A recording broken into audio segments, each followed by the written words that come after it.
பாஜக தொண்டர்கள் மிகுந்த உற்சாகத்தோடு இருக்கக்கூடிய காட்சியை நம்மால் பார்க்க முடிகின்றது. கோவையை பொறுத்தவரையிலே பாஜக செல்வாக்கு மிக்க ஒரு தொகுதியாக பாஜகவினர் கருதுகிறார்கள். இந்த முறை கட்டாயம் தமிழ்நாட்டில் சில தொகுதிகளில் வெற்றி பெற வேண்டும் என பாஜகவினர் திட்டமிட்டிருக்கிறார்கள். அதிலும் குறிப்பாக கோவை தொகுதியில் கட்டாயம் வெற்றி பெற வேண்டும் என்ற எண்ணத்தில் கடந்த ஓராண்டுக்கும் மேலாக தீவிரமான களப்பணிகளை அவர்கள் செய்து வரக்கூடிய நிலையிலே பிரதமர் நரேந்திர மோடி அவர்களுடைய வருகை தங்களுடைய வெற்றிக்கு மேலும் வலு சேர்க்கும் என்று பாஜகவினர் கருதுகிறார்கள். எனவே அந்த அடிப்படையில் பிரதமர் நரேந்திர மோடி அவர்கள் கூடி நிற்கக்கூடிய ஆயிரக்கணக்கான தொண்டர்களுக்கு மத்தியிலே அவர் திறந்த வெளி வாகனத்தில் கையசைத்து வணக்கம் வைத்தும் வாக்காளர்கள், பொதுமக்கள், கட்சியினர், கூட்டணியை சார்ந்தவர்களை பார்த்து வணக்கம் வைத்து கும்பிட்டபடி பிரதமர் நரேந்திர மோடி அவர்கள் வரக்கூடிய காட்சியை நாம் பார்த்துக் கொண்டிருக்கிறோம். இந்த தேர்தல் பிரச்சாரங்கள் ஆரம்பித்திருக்கக்கூடிய நிலையில் பிரதமர் நரேந்திர மோடி அவர்கள் ஏற்கனவே கடந்த வாரத்தில் கன்னியாகுமரிக்கு வந்திருந்தார். கன்னியாகுமரியில் நடைபெற்ற மிக பிரம்மாண்டமான பிரச்சார பொதுக்கூட்டத்திலே பங்கேற்றிருந்தார். அந்த பிரச்சார பொதுக்கூட்டத்தில் பாஜக கூட்டணியில் இடம்பெற்றிருக்கக்கூடிய பல கட்சி நிர்வாகிகள், கட்சியினுடைய தலைவர்கள் போன்றோரெல்லாம் பங்கேற்றிருந்தார்கள்.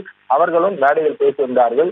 குறிப்பாக புதிதாக கட்சியில் இணைந்திருக்கக்கூடிய சரத்குமாரும் அவரது மனைவி ராதிகா சரத்குமார் அவர்களும் கூட மேடையிலே பேசியிருந்தார்கள். அதனைத் தொடர்ந்துதான் இந்த கோவை பிரச்சார கூட்டமானது ஏற்பாடு செய்யப்பட்டிருக்கிறது. இதனைத் தொடர்ந்து நாளைய தினம் சேலத்தில் மிக பிரம்மாண்டமான ஒரு பிரச்சார பொதுக்கூட்டம் நடத்தப்பட இருக்கின்றது.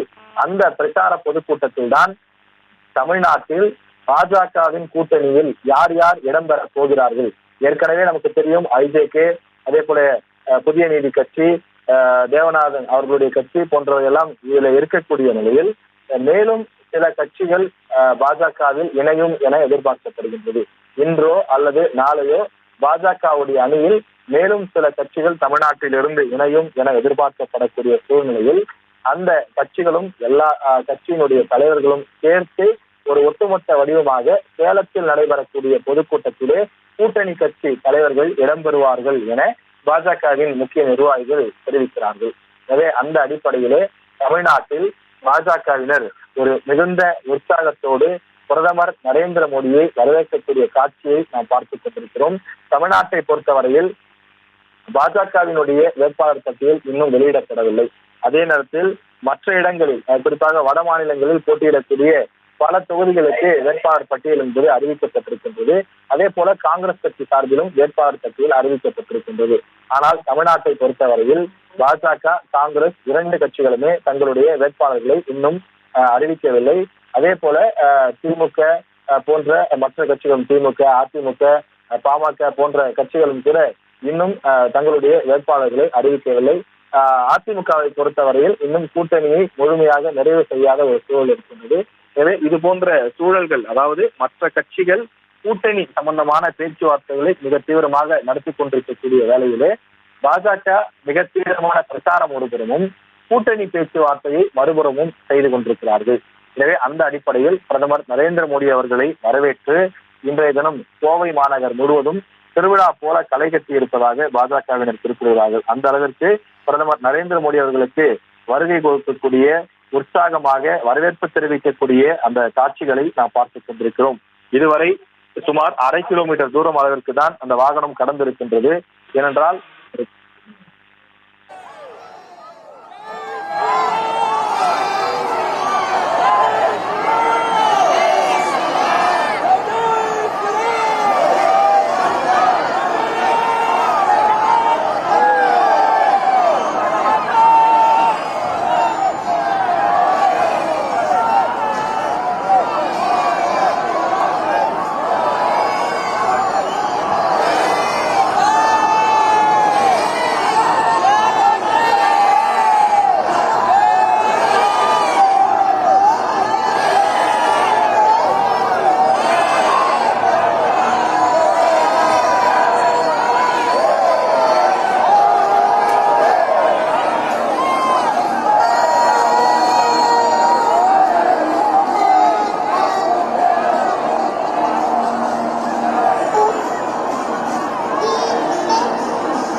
செய்திகளை உடனுக்குடனும் துல்லியமாகவும் தெரிந்து கொள்ள சப்ஸ்கிரைப் பண்ணுங்க.